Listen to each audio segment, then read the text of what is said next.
Welcome back to History Addict, where we explore the untamed days of the American West. Today, we're diving into a story that's been buried under the dust of time, a tale of courage, family, and a woman who turned the tide of history. Picture this. It's June 17, 1876, in the rolling hills of Montana along a little stream called Rosebud Creek. A Cheyenne woman named Buffalo Calf Road Woman is about to do something incredible, ride straight into a hail of bullets to save her brother. Chief comes in sight. That single act didn't just rescue one man. It sparked a chain of events that led to the stunning victory at Little Bighorn just 8 days later. This isn't your typical history lesson. It's a story of grit, heart, and a moment that shaped the West. So grab a seat and let's step back into a world where every shot fired carried a story of its own. To get why this moment matters, we need to rewind a bit. It's the 1870s and America's pushing west like a runaway train. Back in 1874, General George Armstrong Custer led a crew into the Black Hills, sacred land promised to the Lakota Sioux and Cheyenne under the Fort Laramie Treaty of 1868, and found gold. Word spread fast, and suddenly thousands of prospectors and settlers were trampling over that treaty like it was nothing. The U.S. government didn't care much either. They wanted the land cleared, and that meant pushing the tribes out one way or another. The northern Cheyenne Buffalo Calf Road Woman's people lived on the wide-open plains of Montana and Wyoming. They were masters of the horse, living off the buffalo herds, their lives woven into the rhythm of the seasons. She was born around 1844 into a family of fighters, raised to ride like the wind and hold her own in a tough world. By 1876 she was about 32, married to a warrior named Black Coyote, a tall, quiet man with a fierce spirit, and they had 2 little kids. But as the white settlers closed in, peace wasn't an option anymore. The Cheyenne knew war was coming, and Buffalo Calf Road Woman wasn't the type to sit it out. That spring, the U.S. Army hatched a plan to crush the hostile tribes once and for all. General George Crook, a grizzled veteran nicknamed Gray Wolf, was sent in with over 1,000 soldiers, plus 300 Crow and Shoshone scouts, tribes who'd been rivals with the Cheyenne and Lakota for years. Their target, the Cheyenne and Lakota camps along Rosebud Creek. Crook figured he'd wipe them out fast and move on. But he had no idea what he was walking into or who he'd meet that day. June 17, 1876, started quiet enough. The sun peeked over the Montana hills, casting long shadows across the Cheyenne and Lakota lodges strung along the creek. More than 1,500 people were there. Families, warriors, kids, living their lives, unaware that Crook's army was closing in. Leaders like 2 Moons of the Cheyenne and Crazy Horse of the Lakota had been gearing up for trouble, and when the first shots rang out that morning, the calm shattered like glass. Crook split his forces into 3 groups, hitting the village from different angles. The Cheyenne and Lakota warriors didn't flinch. They leapt onto their horses and fought back with a style all their own. They'd charge down from the hills, firing arrows and rifles, then peel off before the soldiers could pin them down. The air filled with the thundering of hooves, the crack of gunfire, and the sharp cries of men on both sides. It was chaos, pure and simple. Among the fighters was Chief Comes in sight, Buffalo Calf Road Woman's older brother. He was a bold one, always leading from the front, his black horse a blur as he charged into the fray. But that day luck turned against him. Mid-charge, a soldier's bullet caught his horse and it crumpled beneath him. He hit the ground hard, sprawled out in the tall grass, surrounded by Crook's men closing in. His warriors saw it happen, but the gunfire was too thick. Nobody dared ride into that storm to pull him out. I was up on a ridge, gripping the reins tight, watching the fight unfold below. The smoke stung my eyes and the sound of our war drums pounded in my chest. I could see Black Coyote, my husband, off to the right, leading a group of our men down a slope. But then I spotted Comes in sight, my brother, riding straight into the heart of it, fearless as always. I'd seen him fight 100 times, but this time was different.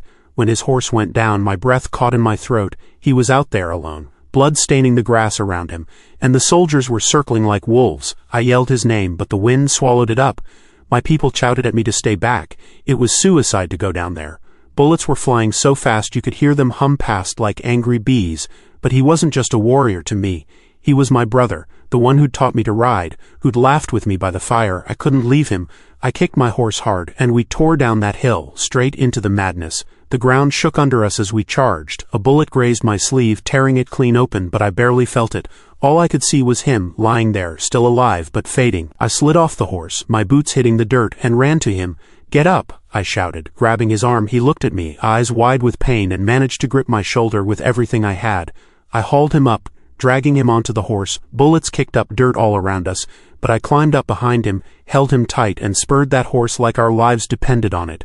Because they did, we raced back through the smoke, his weight heavy against me, until I heard our people cheering from the ridge. That moment wasn't just about saving one life, it lit a fire in the Cheyenne warriors. Seeing Buffalo Calf Road woman ride through hell and back with her brother gave them something to fight for.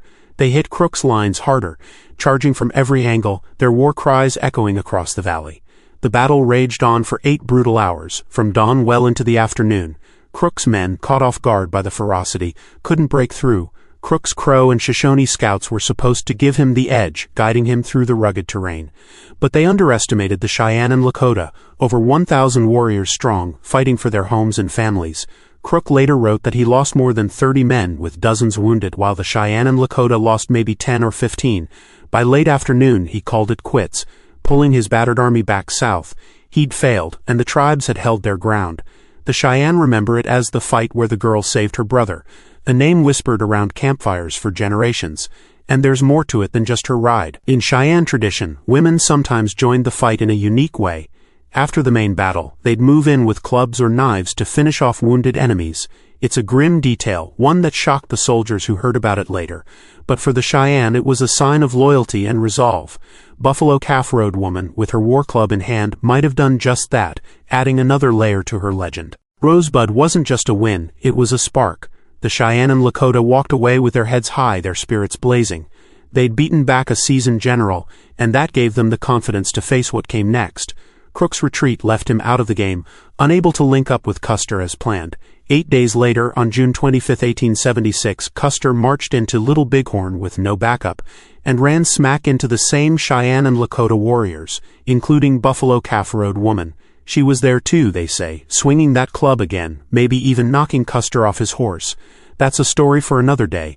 But without Rosebud, without her courage, who knows if Little Bighorn would have gone down the way it did. Victory came at a cost. After Little Bighorn, the U.S. Army hit back hard, determined to crush the tribes for good. By 1877, the Cheyenne were forced onto a reservation in Oklahoma, a hot, barren place far from their plains. Life there was a slow death. Starvation, disease, and the ache of a lost home. Buffalo Calf Road woman couldn't take it. In 1878, she, Black Coyote, and about 300 others made a desperate break for Montana in what's called the Northern Cheyenne Exodus. It was a grueling trek, hundreds of miles through snow and gunfire, with soldiers hunting them every step of the way. I can still feel that journey in my bones, the cold biting through my blanket, the kids crying for food we didn't have. We fought when we had to, lost friends along the way. But I kept telling myself we'd make it back to the plains where the buffalo roamed. For a moment, when we crossed into Montana, I thought we'd won. But then they caught us near Mizpah Creek in April 1879. They locked us up in Miles City, and that's when the fever came. It burned through me, stole my strength, and I knew I wouldn't see the sunrise much longer.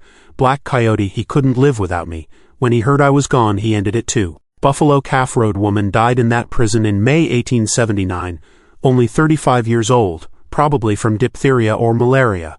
Black Coyote took his own life soon after.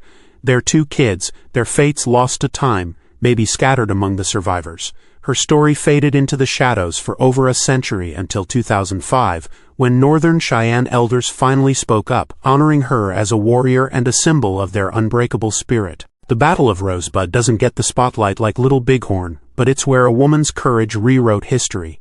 Buffalo Calf Road woman wasn't a chief or a soldier trained from birth. She was a sister, a mother, a fighter who stepped up when it mattered most. Her ride through that battlefield reminds us that heroes don't always wear medals. Sometimes they carry a club and a heart full of fire. What do you think of her story? Are there other unsung warriors out there waiting for us to find them? Drop your thoughts below, and let's keep digging into the past together.